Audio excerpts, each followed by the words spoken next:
que apetece más pasear que venir a hablar de barcos. Pero bueno, pues bueno, yo me llamo Pablo Merino, soy ingeniero naval y oceánico por la Escuela de Ingenieros Navales de la Universidad Politécnica de Madrid, que bueno, pues, por si no la conocen está en el campus de Moncloa.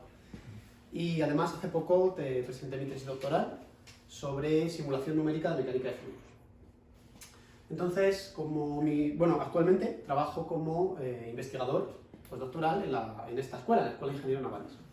Entonces, como parte de mi trabajo en la universidad, aparte de mis labores de investigación, pues tengo una parte de docencia que, no mucha, poco, pero se centra en la parte, claro, siendo ingeniero naval, pues evidentemente habla de barcos, pero bueno, hay cuestiones más alejadas, como termodinámica o electrónica.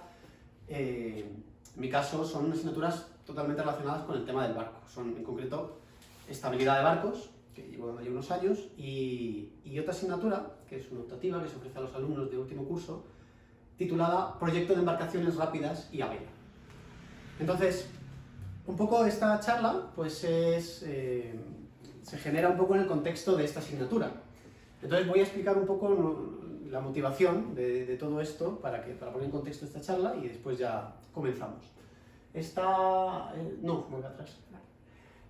asignatura de Proyecto de embarcaciones rápidas y a vela es una asignatura que aparece hace 3 años y que, bueno, la iniciativa viene de parte de Javier Calderón, que es otro profesor de la escuela, que vendrá a dar una de las charlas, ahora lo explicaré, y de mi parte, ante la situación que teníamos en la escuela de que no había una docencia dedicada ni a las embarcaciones de recreo, digamos, como dentro de esto entrarían pues, veleros y también barcos de motor rápidos. Esto no era así en el pasado, había profesores que se dedicaban a ello, yo tuve una asignatura de veleros, pero después estos profesores se jubilaron y el tema quedó abandonado en la escuela. Y hombre, la verdad que nos daba un poco de pena ver que este tema de la náutica quedaba dejado de lado de la enseñanza reglada en la facultad. Y bueno, pues fue así que Javier y yo decidimos empezar con esta asignatura. Y bueno, a raíz de eso se generaron una serie de situaciones o de circunstancias. Una de ellas pues fue, por ejemplo, este ciclo de charlas que comenzamos hoy, que bueno, empezó porque un día pasé por aquí y hombre, vi este modelo y no sé, creo que no estaba Juan, pero bueno, y yo dije, ¿y esto dónde lo habéis sacado? Y yo creo que eras tú, ¿no? Y entonces me dice, no, esto lo han traído de la escuela de ingeniería. Digo, sí, ¿no? Sí, lo conozco bien porque, bueno, es un modelo de ensayos. Ahí en la escuela pues tenemos un canal de ensayos donde se utiliza este tipo de modelos para medir la resistencia al avance del barco. Es decir, digamos, calcular mediante un experimento cuál es la fuerza que tiene que ejercer el sistema propulsor, el motor o la vela, para hacer que el barco avance a determinada velocidad. Entonces, bueno, pues a raíz de eso surgió el tema de, pues podríamos venir y divulgar un poco el tema también de la náutica, que bueno, aquí no hace falta porque ya se conoce, pero un poco desde la perspectiva ingenieril, que, bueno, pues como decía, nosotros estamos un poco tristes, quizá es la palabra, de ver que eso se quedaba pues, abandonado. Otra de las iniciativas que nació en aquel momento fue Navalab. Ahora sí. Esto de Navalab pues fue una cuestión que, bueno, Javier y yo, como nos gusta la vela, pues fuimos, hace 2 años, fuimos a Cádiz, a la regata de la SailGP. Esta es una foto que tomamos nosotros, es el barco inglés y el barco japonés allí. Estos son barcos de SailGP que, bueno, son casi, no sé, casi que vuelan, ¿no? Es un concepto de barco totalmente distinto a lo que tradicionalmente se ha entendido como barco. En fin, muy distinto a la navegación, incluso navegar en un barco convencional. Navegar bien en un barco convencional no quiere decir navegar bien en un barco de este tipo. Y bueno, pues a raíz de... Es un barco muy interesante, por cierto, podemos comentar un poco. Esto, la principal innovación que tiene respecto a un barco normal es que tiene una cosa que llamamos foils o hidroala. En este caso pues se puede ver, no se ve del todo bien, pero en la zona de popa hay uno. En la zona de este casco de aquí, en la zona del casco de estribor hay otros 2 y en la zona del casco de babor, en la proa, se ve que hay uno que está elevado. Se apoya sobre 3. Esto literalmente es un ala sumergida, que funciona exactamente igual que la de un avión, se genera una sustentación dinámica que levanta el barco. Y esto permite pues, aumentar muchísimo la velocidad porque el rozamiento es mucho menor y otras cuestiones. De esto hablará Javier Calderón cuando venga, porque él vendrá a hablar de la velocidad en el mar. Ahora pondremos en contexto. Bueno, el caso es que fuimos a la regata y bueno, pusimos unas fotos ahí en LinkedIn y tal, de estas fotos. Y nos habló una persona que es Pablo Sopelana, que es el fundador de Navalab, y bueno, nos comentó, oye, he visto que sois profesores en la Facultad de Ingeniería y que os gusta la vela, ¿querréis hacer un curso para Navalab? Y entonces, pues, nosotros no teníamos ni idea de lo que era Navalab, y ya nos pusimos a investigar, y efectivamente, pues bueno, descubrimos que Navalab era una cuestión interesante. Se trata de una plataforma, un poco un foro, digamos, profesional para gente que bueno, le guste la vela, profesional del sector de la vela. Hay perfiles variados. Por un lado hay gente que son ingenieros navales, por otro lado hay gente que son ingenieros, pero bueno, tienen interés en la vela. Luego hay navegantes, hay profesionales de otro tipo de circunstancia, pero que tienen vocación de constructores amateurs, es decir, son gente que aspira a construirse su barco. Tenemos un par de alumnos con ese perfil, que bueno, son por cierto los mejores, porque tienen una intención clara y van a por ello. Y bueno, pues efectivamente está un poco orientada a un perfil variado de gente y pues en esta web se ofrece un foro de debate sobre vela, un poco a una escala un poco más reducida todavía, pero un poco como boatdesign.net, si alguno lo conoce, que es creo que es sailboatdesign.net, que es un foro bueno, donde se encuentra información bastante buena, hay de todo, pero bueno, hay buena información. Y también contenido en forma de artículos y herramientas de cálculo para calcular fuerzas en las velas, por ejemplo, y otras cuestiones, y cursos online. ¿Vale? Luego, más adelante, hablaré un poco de los cursos. Javier y yo tenemos dos, hay uno que hemos abierto recientemente sobre estabilidad de veleros, y además se profundiza en el tema de cómo evaluar la estabilidad de acuerdo a la normativa vigente en España y en la mayoría de los países. Y tenemos otro curso de introducción al barco de vela. Entonces, lo que voy a contar hoy es un poco un resumen de lo que contamos en este curso, que además es también un resumen de lo que contamos en la asignatura, vuelvo al tema del principio, de embarcaciones rápidas y vela. Bueno, entonces, ya centrándonos en lo que vamos a hablar aquí, esta charla es la primera de un ciclo de 3, en principio, lo hemos planteado como 3, y vemos que hay acogida, pues bueno, lo podemos ampliar. En principio hoy vamos a hablar de las cualidades del velero, es decir, qué propiedades uno puede esperar como navegante de un barco de vela, y vamos a ver desde un punto de vista ingenieril cómo estas propiedades se consiguen a la hora de diseñar. En segundo lugar tendremos una charla donde hablaremos de los veleros de Eric Tabarly. Bueno, los veleros de Eric Tabarly es un tema apasionante, yo creo, para cualquiera que le guste la vela, porque, bueno, no se puede entender el velero moderno sin las innovaciones que introdujo Eric Tabarly. O sea, fue una persona totalmente revolucionaria. Y oye, qué mejor manera de acercarse al tema que hablando de sus barcos, que además son una preciosidad, ya lo vamos a ver. Y la última charla del ciclo está planteada como una profundización en el primero de los temas de los que yo voy a hablar hoy, muy poquito, en la velocidad en el mar. Y entonces en la tercera charla vendrá Javier Calderón, que es el que da la parte de embarcaciones rápidas, a hablar de qué opciones tiene el diseñador para conseguir aumentar la velocidad del barco. Bueno, ya adelanto que una es lo que hemos visto en los barcos LGP, que es alejar el barco de la superficie libre, es decir, de la interfase entre agua y aire. Esto es una cuestión que ahora voy a hablar un poco con más detenimiento. Bien, entonces, lo que vamos a hablar hoy va a ser, en primer lugar, de la velocidad. En segundo lugar, vamos a hablar de la estabilidad. Y ahí me voy a detener un poco más porque, bueno, la estabilidad es un tema que está relacionado con muchas otras cuestiones del barco, entonces es un tema importante. Vamos a hablar un poco de la capacidad para ceñir, qué es lo que debemos de pedir al barco para que sea buen ceñidor. Y un poco en ese tema no voy a profundizar, digamos, en dar una respuesta, porque es muy complejo, pero lo que quiero es plantear el tema en su complejidad para que se entienda todos los parámetros que intervienen aquí. Vamos a hablar un poco de maniobrabilidad y estabilidad de rumbo, que son dos propiedades que parecen opuestas, aunque no lo son del todo, aunque sí en cierta medida, pero bueno, ya lo vamos a ver. Hablaba un poco de los movimientos del barco, pensando en el balance y en el cabeceo, movimientos episódicos que llamamos. Y por último vamos a hablar un poquito, en un aspecto concreto, de la navegabilidad. Bien, ya lo vamos a ver con más detalle. Bueno, entonces, la velocidad. La velocidad, pues es, básicamente está dominada por la capacidad que tenemos de vencer la resistencia al avance. Esto que os hablaba cuando hablábamos de los ensayos de canal, ¿no? Lo que medimos, bueno.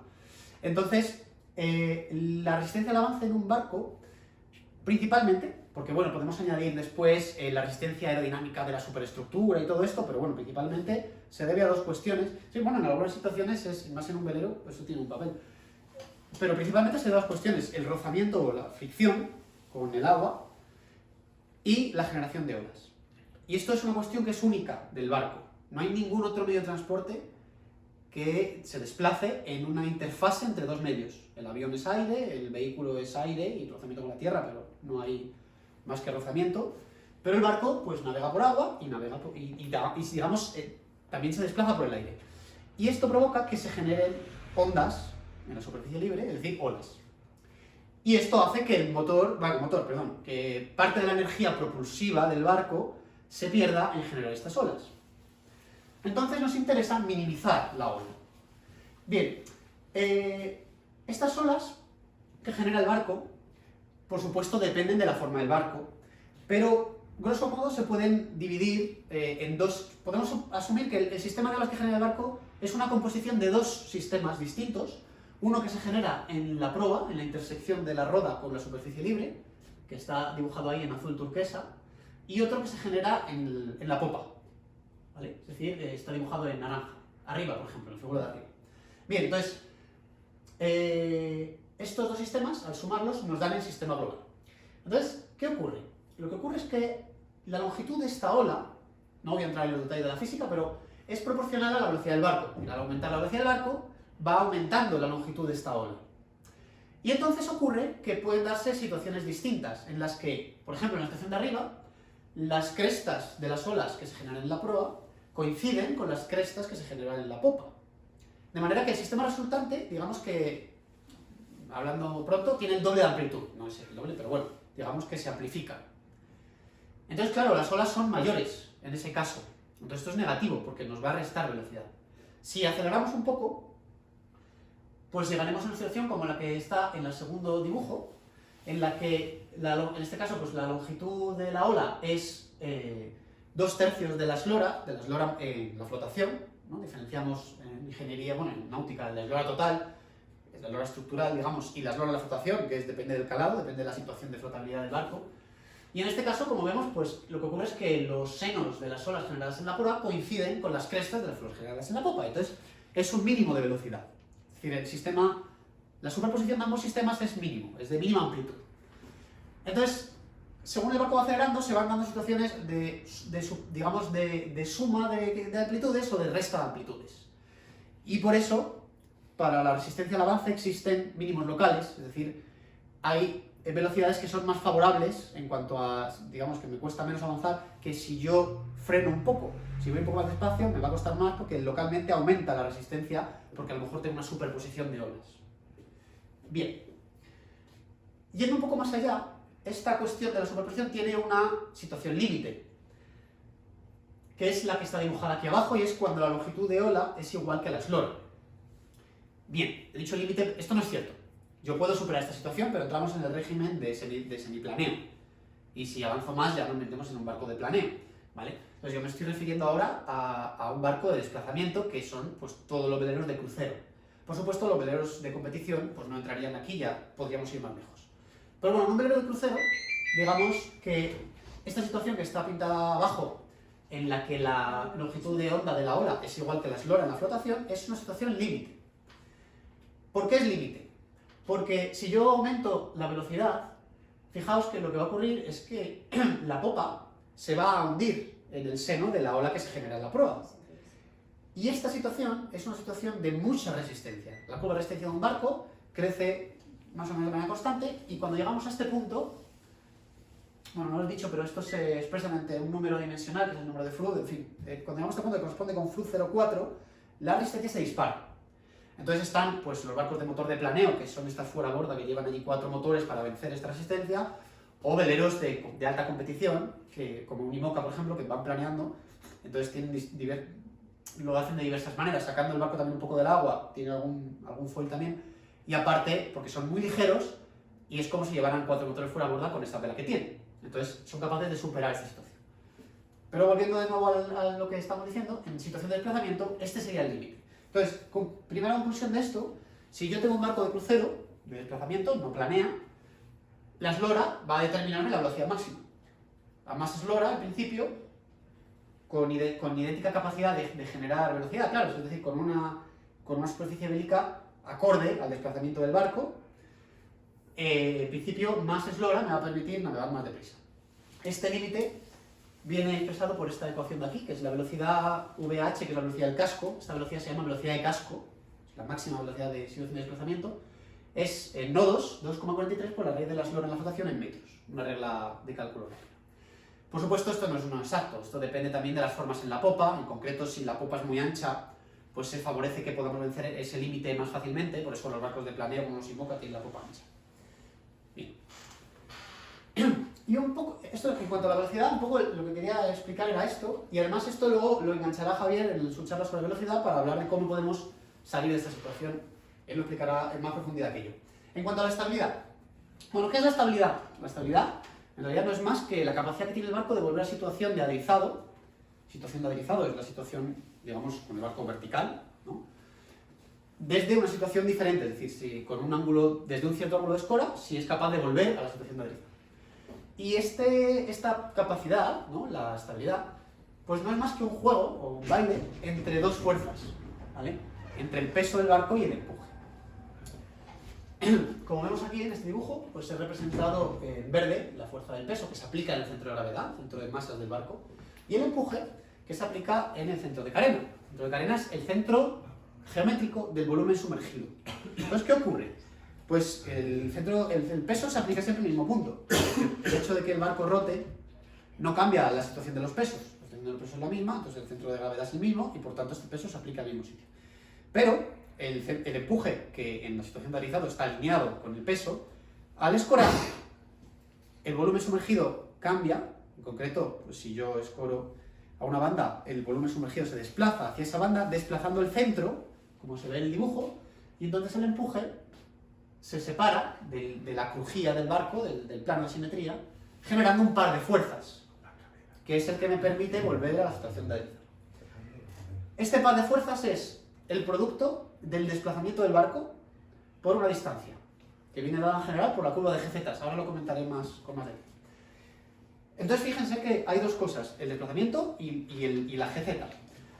Esto ya nos da una conclusión. Simplemente el hecho de que un barco sea más pesado ya es una condición que le va a mejorar su estabilidad. Esto es una cosa de sentido común. Barcos más pesados, a priori, son más estables. Y por otro lado tenemos el brazo, que llamamos el brazo aderizante, que es la curva de GZ. Ahora luego voy a hablar un poco.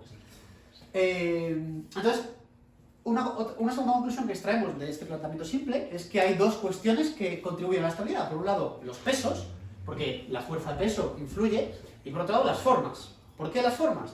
Porque la manera en la que el centro de carena se desplaza hacia una banda o hacia otra al escorar depende de las formas del casco. Efectivamente, si lo pensamos, el volumen sumergido depende de la forma y por lo tanto su centro va a depender de la forma.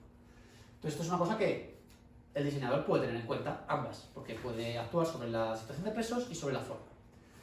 Bien, en la siguiente diapositiva vamos a ver el caso de la estabilidad a pequeños ángulos. Vamos a estudiar este caso porque es el más simple y porque, bueno, porque aparecen algunos elementos que nos van a ayudar en otros análisis. Básicamente la idea aquí es que a pequeños ángulos podemos hacer ciertas aproximaciones, en las que no voy a discutir ahora, pero si alguno está interesado luego lo podemos comentar. Y estas aproximaciones me permiten decir que el brazo aderizante, es decir, el GZ, que es la distancia esta que está marcada aquí entre G y la nueva vertical que pasa, esta recta inclinada que pasa por este punto B1, que es el nuevo centro de carena, esta distancia simplemente la calculo como GM por el seno del ángulo de escora. Y entonces fíjense que aquí ahora de repente el parámetro que me da la estabilidad es el GM, simplemente, porque el seno del ángulo de escora es el seno del ángulo de escora y ya está, no, el ingeniero no tiene nada que hacer ahí, pero podemos actuar sobre el GM. Y entonces, GM que por cierto lo llamamos altura metacéntrica, vemos que este GM, ¿vale? Depende de dos cosas. Depende por un lado, como siempre en la estabilidad, por un lado depende de las formas y por otro lado depende de los pesos. Y aquí lo vemos claro, porque fíjense que GM es la distancia entre, aquí está marcado, ¿no? Entre el punto G, que es el centro de gravedad, y M, no he explicado lo que es, ahora lo explico. Es la diferencia entre la distancia vertical entre el punto K, que es la base del barco, el punto de quilla, y M, que depende de las formas, menos la distancia entre K y G, KG, que es la altura del centro de gravedad. Vale, ¿qué es el punto M? Punto M, que no es un punto en realidad, a pequeños ángulos es un punto, esta es una de las aproximaciones que podemos considerar. El punto M es el centro de giro de los centros de carena al escorar. Y digo que no es un punto porque el centro de carena no gira en una circunferencia, sino que hace una curva, describe una curva distinta, por lo tanto el metacentro no es un punto, es una curva, pero no vamos a entrar a eso. A pequeños ángulos lo podemos considerar un punto. Luego, si os interesa, lo discutimos después. Y Km, al final, yo lo puedo obtener como la distancia entre K y B, que es la altura de... B es el centro de empuje. La altura del centro de empuje es una cuestión geométrica. El ingeniero conoce las formas, la geometría, y por tanto es un cálculo geométrico más o menos complejo, pero es un cálculo geométrico, ver la altura del centro de volumen.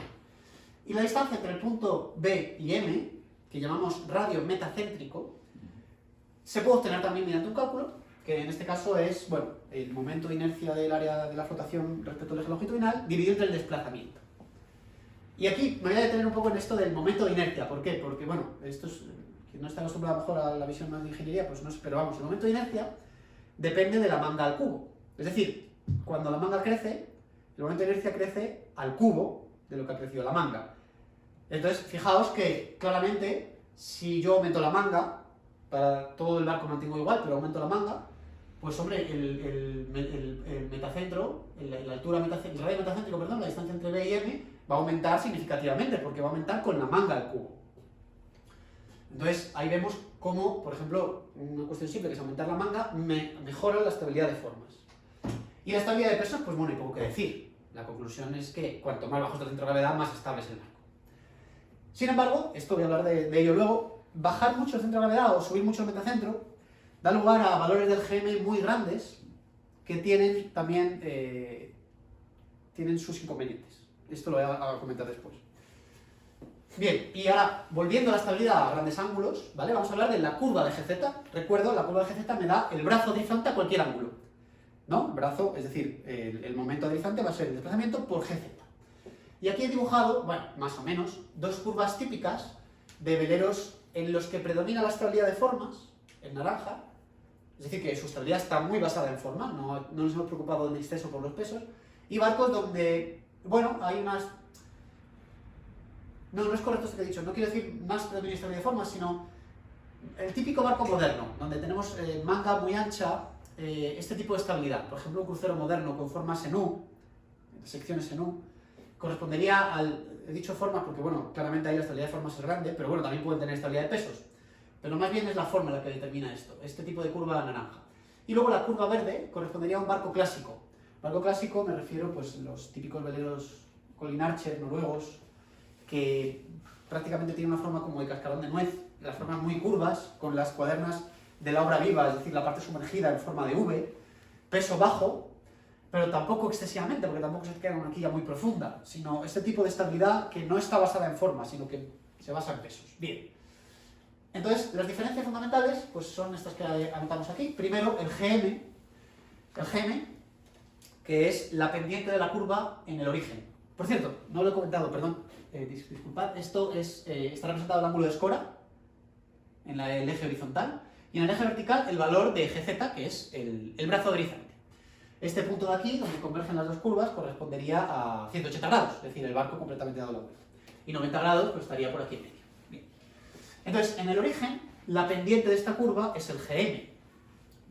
De nuevo, no voy a entrar ahora, pero lo podemos discutir después. El GM, vamos, siempre es mayor cuando la estabilidad se basa en formas, como se ve aquí en este dibujo, porque la pendiente de la curva del origen es mayor. Por otro lado, el máximo valor del GZ suele ser mayor en barcos de este tipo también, con cuadernos en U, estabilidad basada en formas.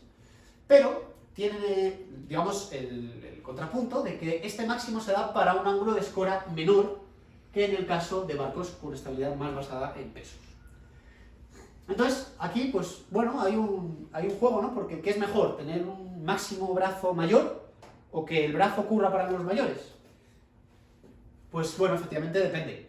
Pero en veleros, yo diría más bien que es más conveniente para la estabilidad, luego hay otras consideraciones, pero para la estabilidad, la situación de la curva verde, porque digamos que el barco en esa situación es capaz de absorber más energía de, por ejemplo, de una ola, la energía que transmite la ola y que hace escorar al barco, se suele absorber mejor en la curva verde. Podemos comentarlo también después. Perdonad porque hay cuestiones que no me puedo tener mucho porque si no, no terminamos. Pero bueno, para que haya unas pinceladas y después profundizamos en lo que os interese más. Luego el ángulo de estabilidad nula, que es el punto donde las curvas cortan al origen, siempre es mayor en barcos basados en estabilidad de pesos, ¿vale?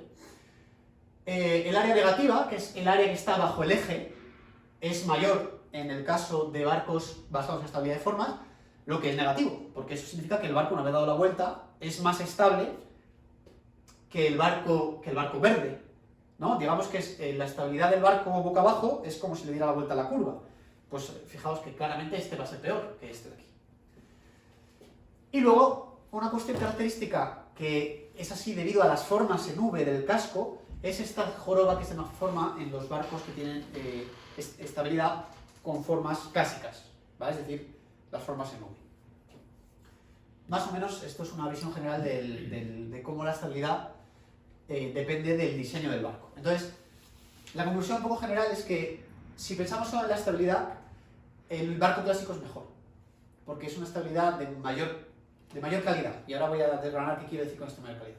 Si bien el barco más moderno claramente es muy estable, pero es una estabilidad más rígida. Es decir, los movimientos están muy amortiguados y esto es negativo. Depende siempre del objetivo, pero en general para la navegación es negativo. Aquí he traído un ejemplo de un barco. Esto es el típico barco con la curva verde, es decir, un barco clásico, ¿vale? Con formas muy redondeadas, muy suaves. Tiene una popa cerrada, no abierta. Esto lo va a hacer más lento en principio, porque la popa cerrada, hemos discutido antes que abrir la popa me permitió aumentar un poco la velocidad de casco. Hay otras consideraciones, pero bueno, es una cuestión que favorece, por ejemplo, con el barco navegado, ¿no? La proa también así, bastante curva y lanzada. Este tipo de barcos pues va a tener una curva de estabilidad de GZ como la verde.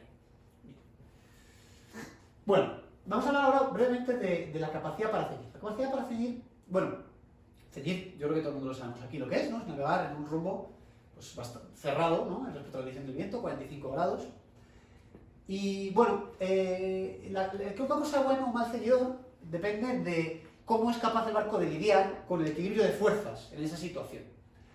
Y aquí pues lo he simplificado un poco, pero está lo fundamental.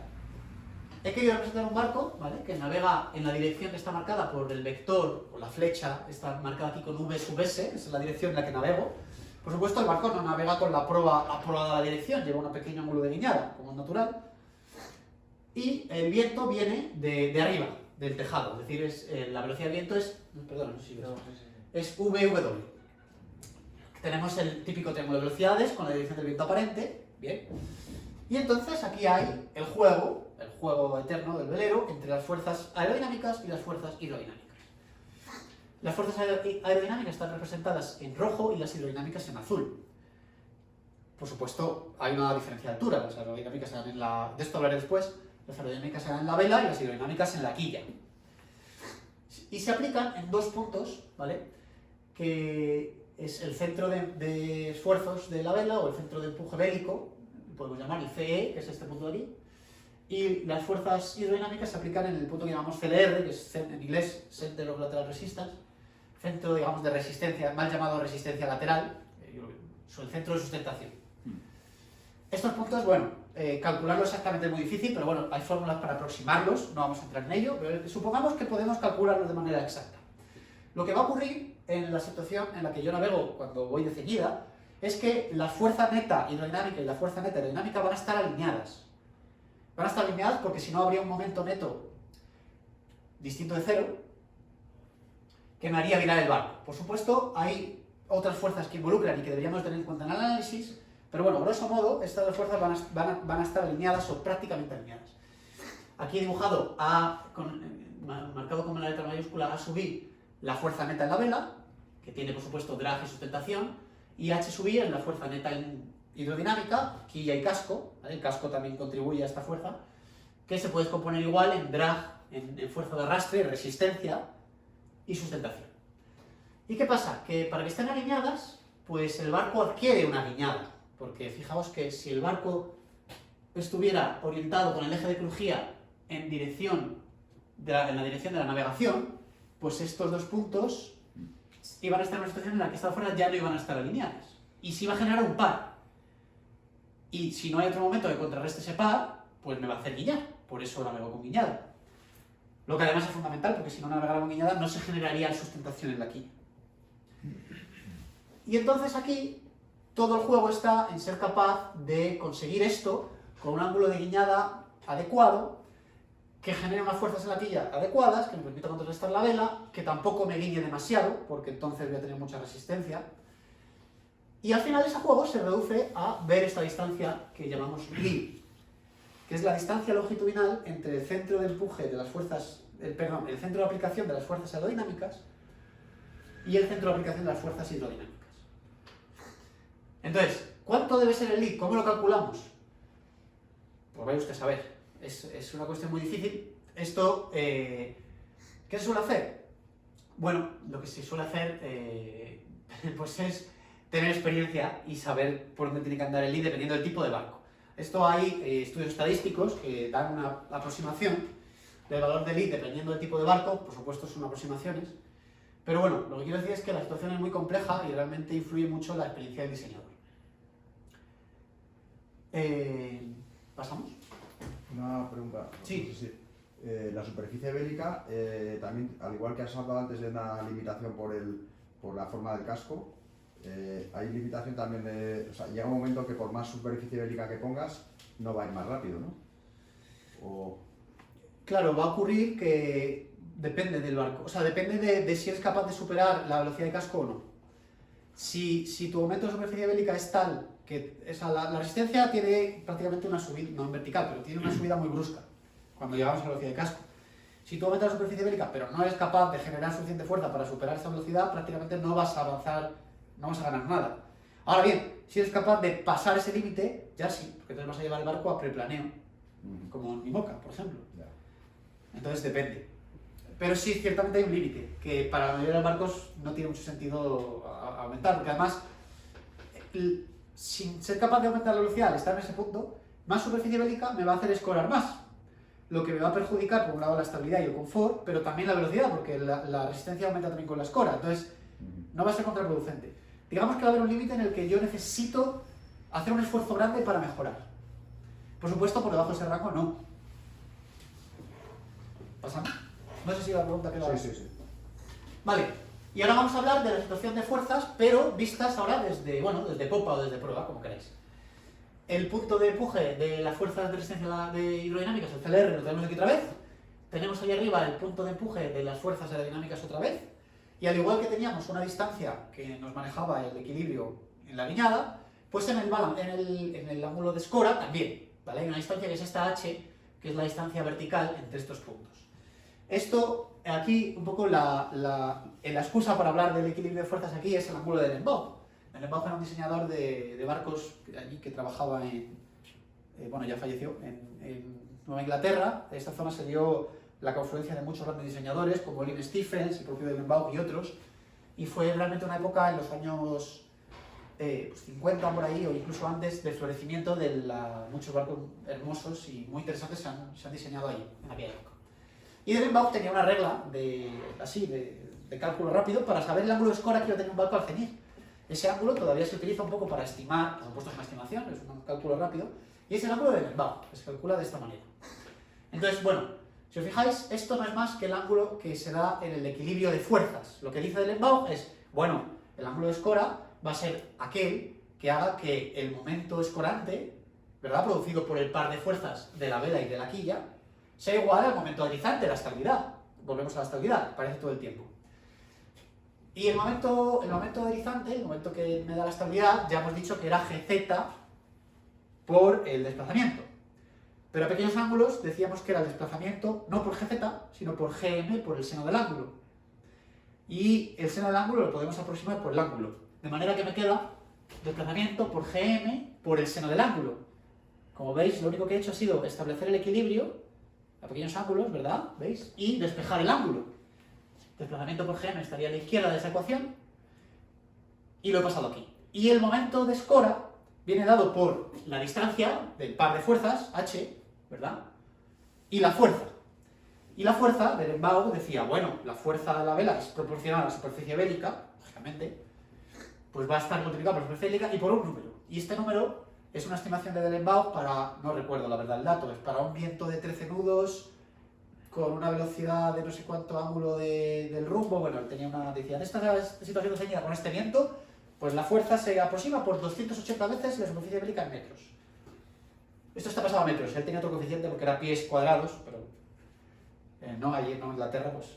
Pero bueno, entonces él calculaba este ángulo y como veis es una cuestión que se obtiene de establecer el equilibrio de fuerzas de la estabilidad.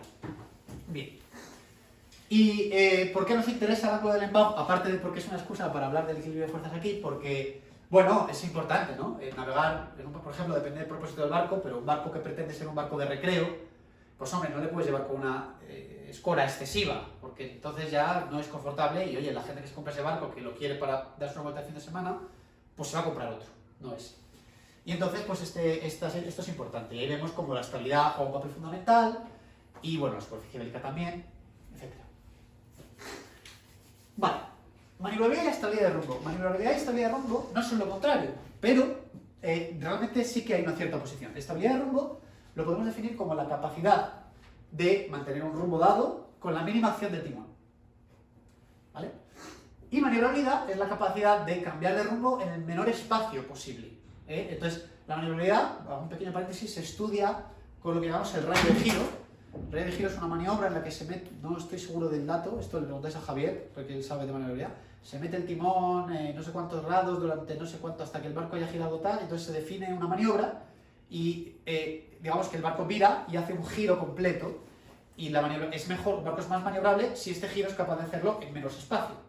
Y entonces medimos el diámetro de este giro en esloras del barco, ¿no? Por ejemplo, si el diámetro de este giro son 2 esloras, pues este barco es buenísimo, porque vamos, gira prácticamente en el sitio. Si es 5 esloras, pues maniobra peor, en fin. Entonces, no es lo contrario uno del otro, pero realmente sí que hay una cierta oposición. Entonces, ¿qué pasa con este equilibrio? Pues bueno, voy a comentar 3 tipos de barco. Primero, de nuevo, los barcos clásicos, ¿vale? Que tradicionalmente pues, con quilla corrida y timón, pegado a la quilla, lo que destacan es por la estabilidad del rumbo.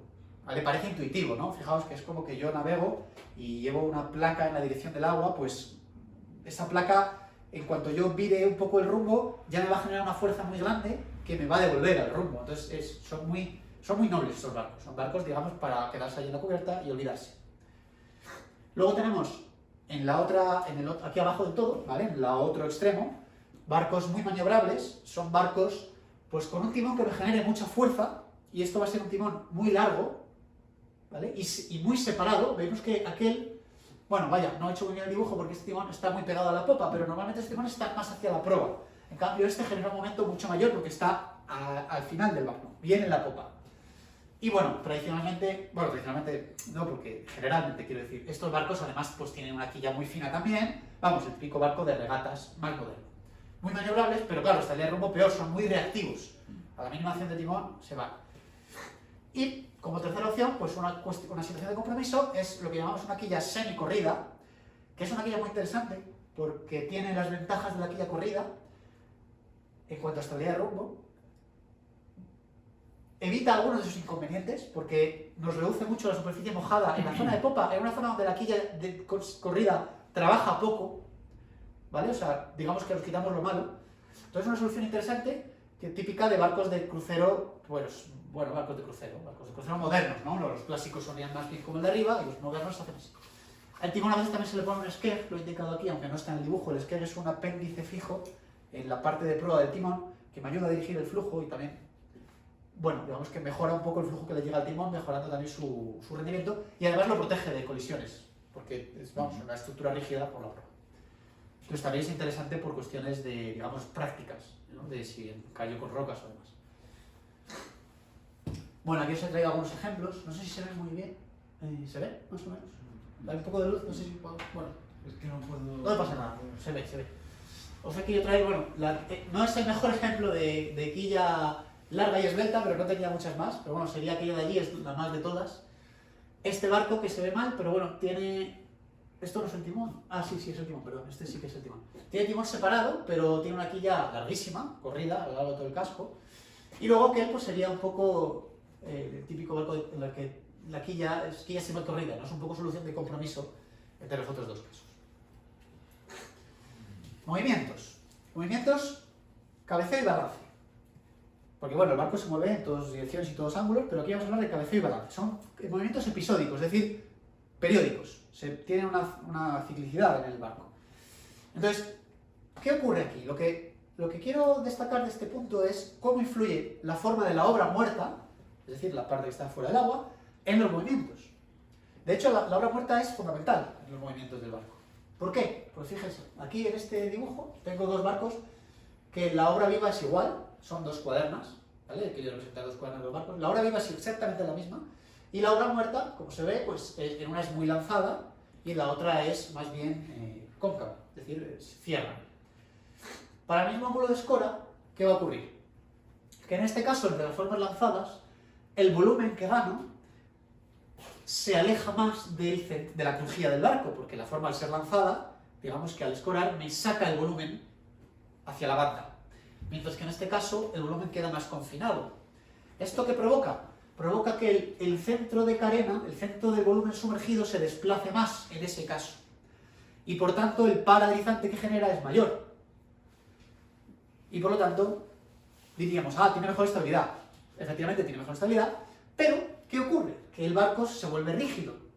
Porque no es el único motivo por el que un barco es rígido, pero este es uno de ellos.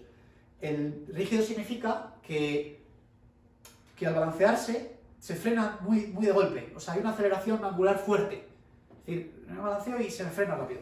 Este otro barco es blando, es decir, el barco continúa, los movimientos se desarrollan en amplitudes mayores, pero no hay una aceleración tan fuerte. Es decir, freno despacito y vuelvo, el otro frena brusco, freno brusco y vuelvo. ¿Y cuál es el problema de esto? Pues que estas aceleraciones son las que provocan mareo. El mareo no está relacionado con la velocidad del movimiento, sino con la aceleración. Entonces, este barco, a priori, va a ser más propenso a marear a la tripulación que un barco más blando. Bueno, diréis, jope, pero claro, si es muy blando, claro, efectivamente, es un juego. Una cosa es buena, pero tampoco hay que pasarse. Entonces, todo es un equilibrio aquí. Pero bueno, entonces es interesante ver, porque aquí, bueno, lo he explicado muy deprisa, no sé si se ha entendido, pero se ve claramente cómo la forma, geométricamente, lo que hace es que me desplaza el volumen más, entonces pues hay un momento mayor. Actualmente, ¿cómo se hacen más de una manera? Rectas. Las secciones son rectas. No lo veo ni así, No, digo... son muy rectas, entonces esto es más bien blando. Pero, muy buena pregunta, porque claro, un barco no es duro o blando solo porque un barco es duro o blando por la estabilidad. Es decir, por el GM. Mira, vamos atrás a la curva de estabilidad. ¿Puedes ir para atrás? No sé si... Sí, vamos más. Buena pregunta, porque esta es la clave. Un barco es duro cuando esta curva tiene mucha pendiente en el origen, la naranja, y es blando en el otro caso.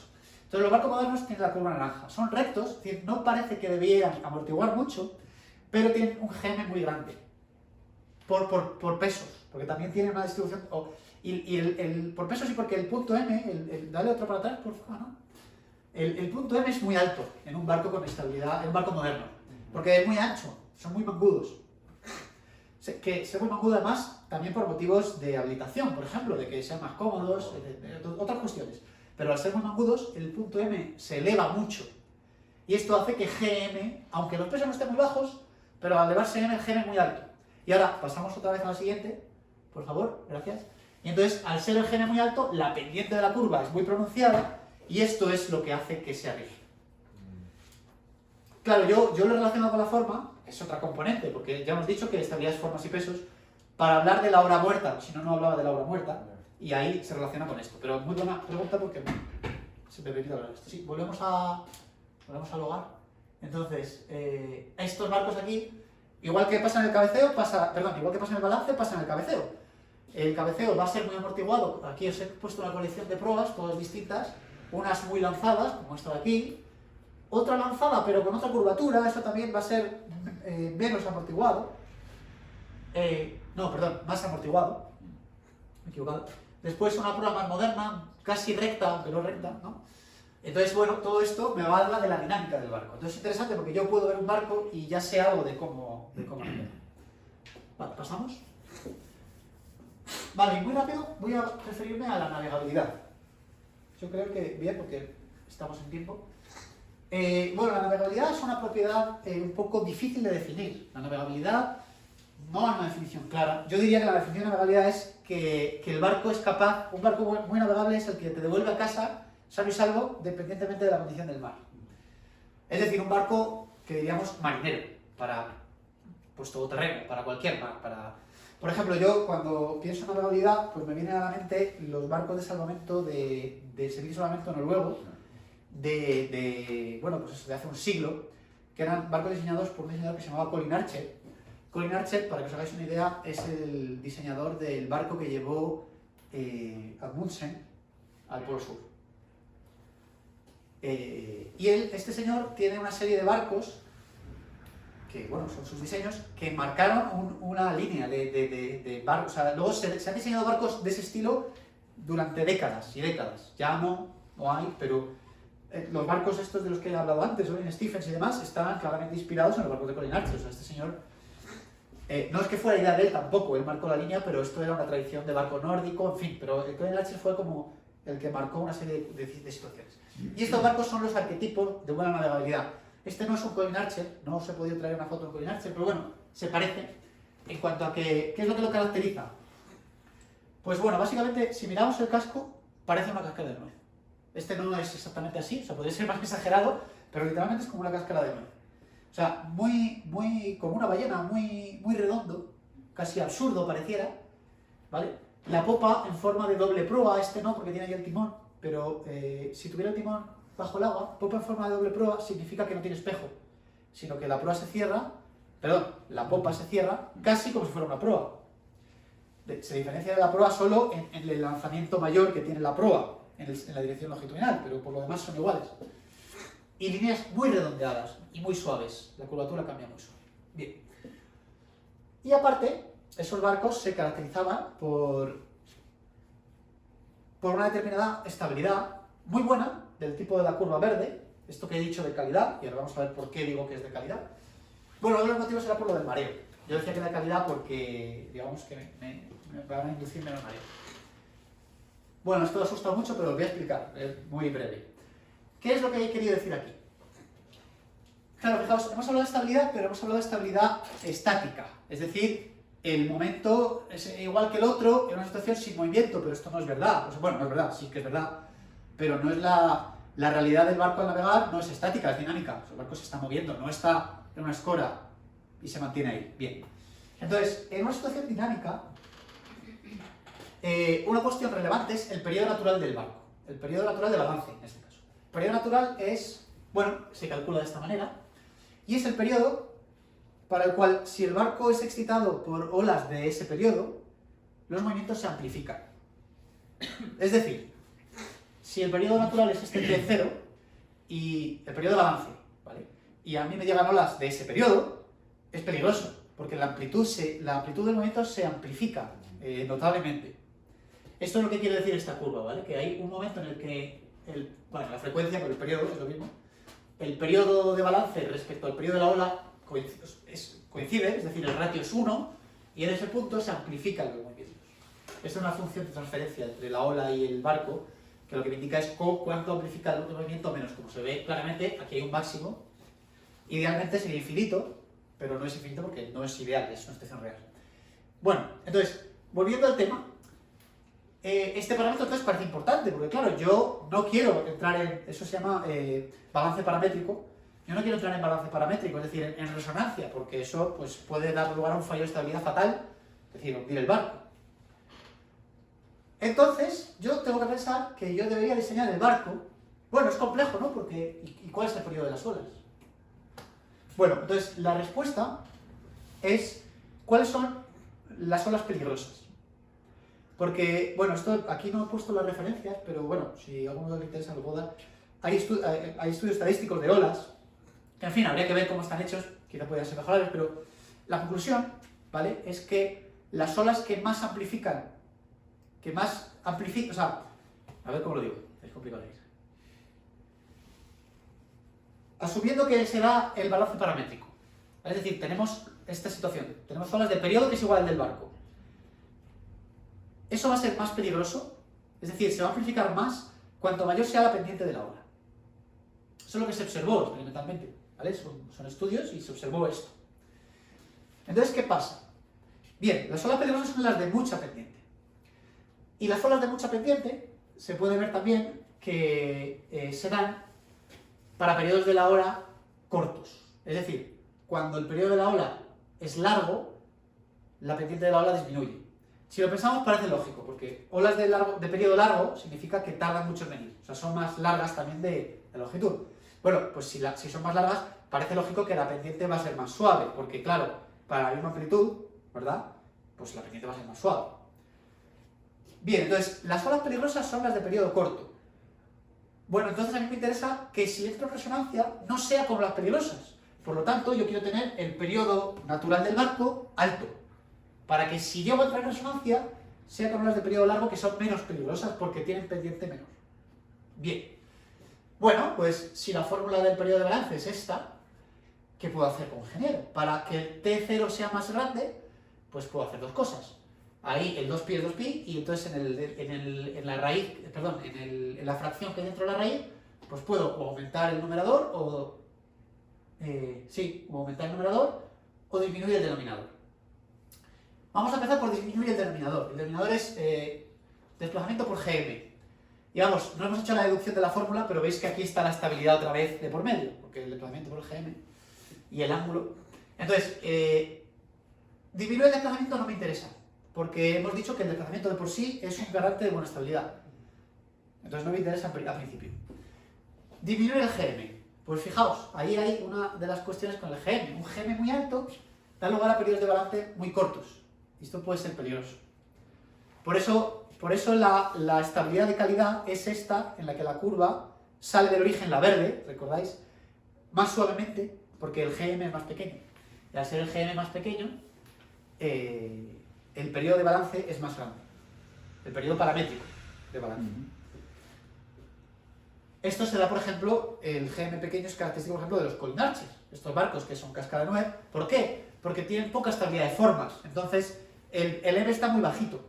También tienen buena estabilidad de peso, es decir, G está bajo, pero baja tanto la M, el metacentro, que al final tiene un GM más pequeño que barcos más modernos de estos que hemos hablado con la MSNO.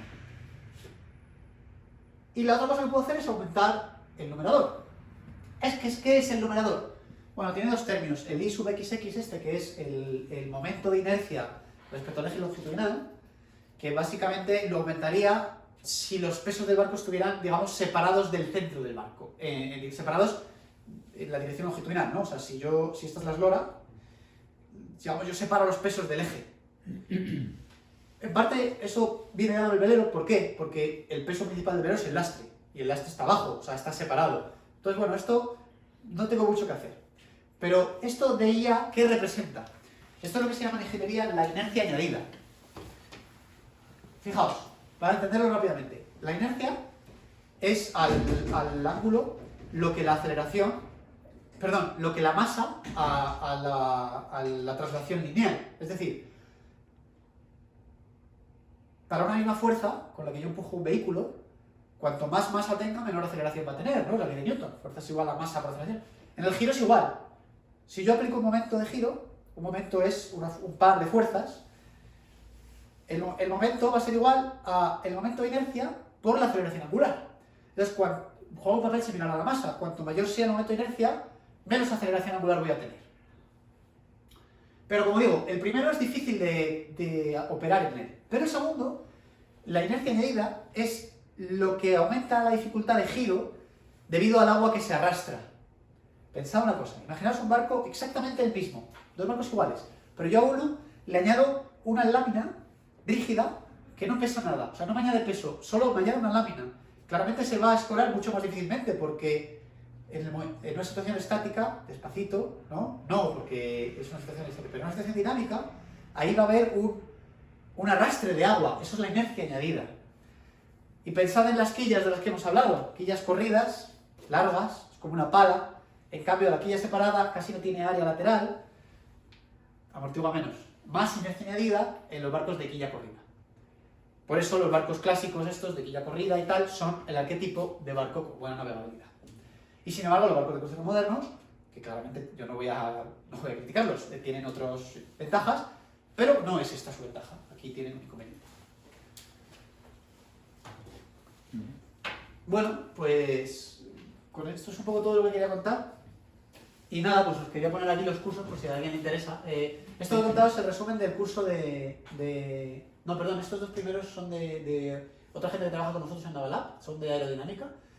Y Javier y yo pues tenemos el de estabilidad y el de diseño de veleros, que esto es una parte de la introducción del diseño de veleros, ¿vale? Esto que he contado aquí. Y nada, pues con esto terminamos, así que con este clase J pues nos despedimos, si alguien quiere preguntar alguna cosa. Yo tengo una duda con todo esto. Para alguien que no sepa, que es mi caso, la pregunta es ¿por qué hacen los barcos modernos como los hacen? Porque con todos los datos antes se hacían mejor. Bueno, pero porque decir que un barco es mejor o peor es una Bueno, cosa delicada. Con respecto a la navegabilidad o la seguridad en el... Con eso claramente podemos decir que son peores. O sea, peores. Un barco, un velero de crucero moderno, generalmente, pues vamos, habría que analizar el caso, pero yo diría que generalmente va a ser peor, menos, o sea, su estabilidad va a ser peor que la de un velero clásico, sí. Pero bueno, como digo, también, primero yo creo que hay varias cuestiones aquí. Una cuestión es que hoy por hoy el barco se ha convertido mucho más que antes en un elemento de ocio. Antes no era así. Entonces, ¿qué pasa? Que al buscar el ocio, tú buscas un interior más confortable y entonces ahí claramente ganas por goleada teniendo un interior más cuadrado. Eso es un elemento. Otro elemento es que las reglas de rating de las regatas han influido muchísimo en el diseño. Y bueno, si te fijas, los diseños de crucero modernos se parecen más a un barco de regata, son más rápidos. Entonces, el diseño se ha orientado mucho a la velocidad en la vela, porque al final lo que mueve en gran parte la vela son las regatas. Bueno, la afición por la náutica también, oye, mucha gente le gusta regatear y tal, entonces estos barcos son... Claro, antes no planeaban los barcos, entonces la velocidad, ¿cómo se buscaba? Aumentando la velocidad de casco. Mira, de hecho está muy bien la pregunta que has hecho otra vez, muy bien, porque este barco que es un J-Class, clase J, es un barco clásico, pero es un barco de regata de la época. ¿Por qué? Fijaos, esta gente no se planteaba planear, pero se planteaba aumentar la velocidad de casco. Entonces, este barco, fijaos el lanzamiento que tiene en la popa y en la proa, es bestial. ¿Y cuál es el motivo? Porque al navegar con el viento, ¿no? de ceñida, el barco escora, y entonces va generando la ola y empieza a mojar el lateral. Y esto hace que aumente la eslora de manera dinámica, lo que se llama la eslora dinámica, de manera que, aunque la eslora es muy pequeña con el barco deslizado, al navegar rápido le va aumentando la eslora. Entonces aumenta la velocidad de casco y puede aumentar la velocidad. Y así lo hacían. No se planteaban aumentar la manga, se planteaban otras cosas. Pero claro, hoy por hoy ya se llega a un punto en que dice, joder, pues que el barco planea. Entonces, bueno, ya sí, un barco de planeo no es así, un barco de planeo es en forma de U. Lo que pasa es que si más escora, más deriva, pierdes verticalidad de la superficie bélica y pierdes el viento que pasa por arriba. Claro, por supuesto. Sí, hay muchas cuestiones. Pero bueno, ahí jugaban a eso. Sí. Claro, un barco moderno intentas escorar poco, precisamente porque el viento además es mucho más fuerte arriba. El viento tiene una capa límite. Capa límite quiere decir que el agua también, cualquier fluido, o sea, si un fluido se está moviendo, pues en la superficie no tiene velocidad. Entonces tiene una zona en la que la velocidad transiciona de cero a la velocidad que haya de flujo, aguas arriba que llamamos. Y esta altura, esta distancia en la que hay esa transición en el viento, es del orden de la altura de un mástil. Por lo tanto, el viento tiene velocidad arriba. Y ese es el viento interesante. Otra cuestión interesante de esto es que, claro, arriba, fijaos, al ser... ¿Puedes poner para atrás? Vamos a la diapositiva, más para atrás, más. Más. ¡Ay! Gracias. ¿Qué pasa? Que cambia el triángulo de velocidades. Porque esta velocidad del viento real, arriba, es mayor, es más larga. Entonces cambia la dirección. Por eso el twist de la vela, para coger este viento arriba. Por eso, por ejemplo, barcos en las LGP, por ejemplo, barcos que tienen vela rígida, pues se pierden esto. Tienen otras cosas, pero esto se lo pierden. Sí, claro. Bueno, pero también crean un viento aparente. Sí, el barco de SLGP navega siempre con viento aparente. O sea, siempre. Navega siempre de ceñida, porque siempre va más rápido el viento. Entonces, sí, es una espectacularidad. Eso es otra cuestión. Ahí lo que pasa es que, claro, con las hidroalas, pues pues tienes todo ganado porque te quitas las olas, te sales del agua. Entonces, igual que otra solución, esto lo contará Javier, parece que lo intuitivo es ir hacia arriba, pero hay barcos que lo que hacen es, bueno, el caso extremo sería un submarino, pero hay barcos que se llaman SWOF, no de vela, barcos de comercial, pero que tienen como todo el desplazamiento debajo del agua, o sea, todo el volumen está debajo y digamos que la parte que interfiere con la superficie libre es muy pequeñita, es como si fuera, suelen ser catamaranes, porque claro, si no, no sería estable. Entonces digamos que tienen como 2 torpedos bajo el agua y una superficie muy finita que interfiere y luego una plataforma. Es lo mismo, es salir de la superficie libre para generar menos olas posibles. Sí, vamos, el tema de la vela es fascinante porque da para... Y esto, bueno, aquí está simplificado, pero esto es muy complejo, el equilibrio después, porque claro, aquí todo esto tienes ángulos por todos lados, porque tienes el ángulo de escora, pero tienes el ángulo de guiñada y además tienes el ángulo de trimado, que también te cambia, porque dependiendo de la escora, el barco al escorar trima también. Trimar es el trimado es el ángulo en la dirección frontal, es decir, si metes la proa, trimas por proa, si metes la popa, trimas por popa. Entonces, cuando el barco escora, no tiene trimado cero, porque la manera de ganar volumen no es igual por proa que por popa, entonces va trimando. Entonces, claro, tienes todos los ángulos ahí, y el análisis de esto es complicado, efectivamente.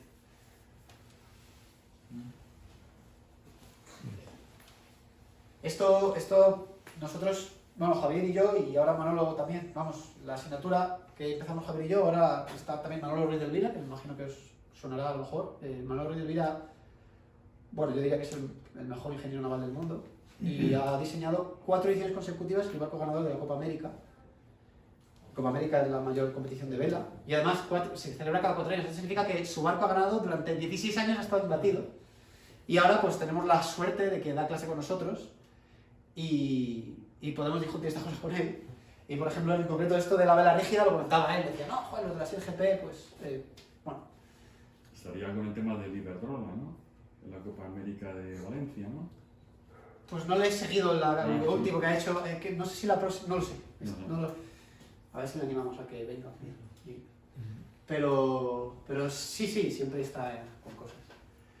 Y claro, el tema da para mucho, o sea, esto te vas entrando y te vas dando cuenta de que también es verdad que muchas simplificaciones son aceptables.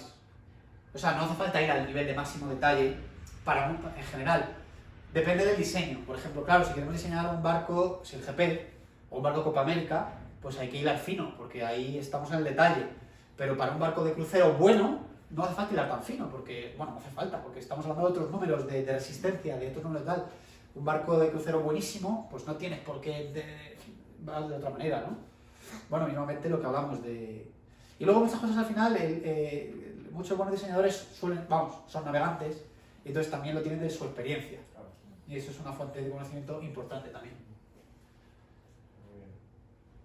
Bueno, pues el próximo día hablaremos un poco de Tabarly y de cómo todo esto se relaciona con sus barcos, innovaciones que él introdujo.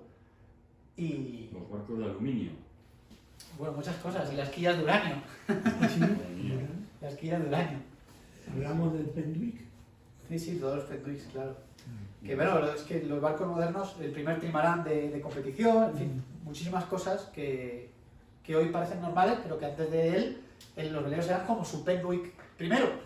Que eran veleros clásicos, hermosos, pero bueno, de corte como, no es un Colin Archer, porque no es ese tipo, pero bueno, sí, esos veleros, igual que el clase J, el último que me he enseñado, si miráis el plano de formas es la representación, ¿no?, de las formas del barco, que se hace cortando el barco por planos paralelos, es decir, si yo tengo aquí el barco, corto por planos transversales y me dan las cuadernas, corto por planos longitudinales y me da lo que llamamos longitudinales, y luego cortando por planos horizontales de las líneas de agua. Pues en el plano se ve todo esto, porque se ven las formas. Hay que saber leerlo, pero se ve. Y si miráis el plano de un Colin Archer y el plano de un clase J, son sorprendentemente muy parecidos. A ver, las cuadernas son muy parecidas, claro, luego transversalmente no. Pero básicamente estos barcos clásicos era como que este diseño lo alargaban o lo acortaban, había más detalle, por supuesto, pero uno lo mira y es como haber alargado un velero que tú lo ves y es un cascarón de nuez y lo has alargado y te sale el clase J que que es un velero magnífico. Pues hay regatas, es de clase J. Claro, claro. Y los vídeos son impresionantes. Sí, este barco es una barbaridad. Además, son unos veleros, bueno, Y son veleros, vamos, con un porte, o sea, espectacular. sí, Y son rápidos.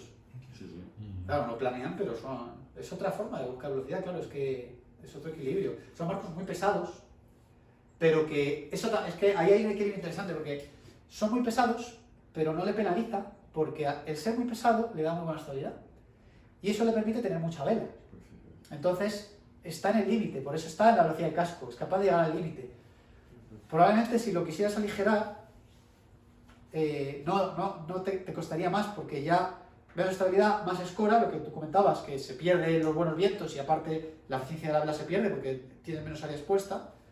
Entonces el equilibrio ahí casi va por aumentar el desplazamiento en esa situación. Muy interesante. Muy bien. Pues nada, me alegro mucho. Muchas gracias a todos por venir. Nos vemos el próximo martes entonces o...